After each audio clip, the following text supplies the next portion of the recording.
para makita natin yung past na drawing natin. Buburahin natin yung drawing natin ngayon. Nakaklik tayo sa second layer. Sana nakakasunod pa kayo. Yan.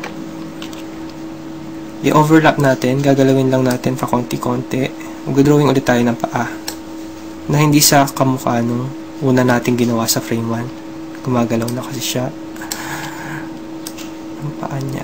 Yan. Tuloy-tuloy lang. F6 nyo lang ulit. Or mas madali kung i-F7 nyo na lang para nakabura na siya kaagad new frame. Pero hindi nyo kinopya yung last frame nyo. Yung frame kulay puti kasi walang laman, di ba? Ibilisan ko na lang para matapos na to agad. Sundan nyo lang yung ginagawa ko. Nag-overlap dapat. Tandaan nyo, maglalakad itong character natin. Sana lang maayos yung kalabasan at minamadali ko lang.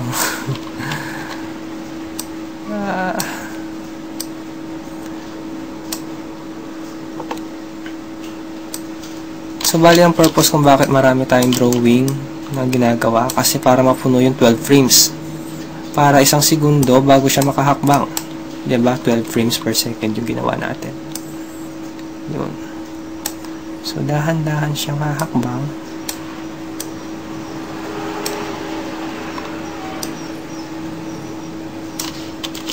Dito medyo lilipad na ang kanyang paa dito. Hahakbang na siya. Nakikita nyo, marami pa tayong frames na hindi napupuno. So, bali, kakopyahin natin pala itong unang frame, yung unang nating drawing na ginawa. Copy. Paste natin dito. Paste. Yun.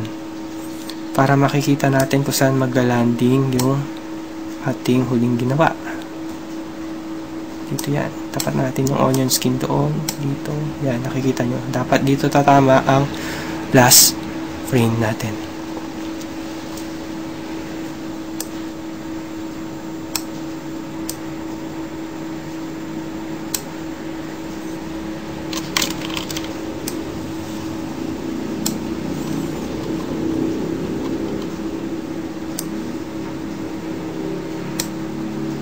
Oops, mali. F7.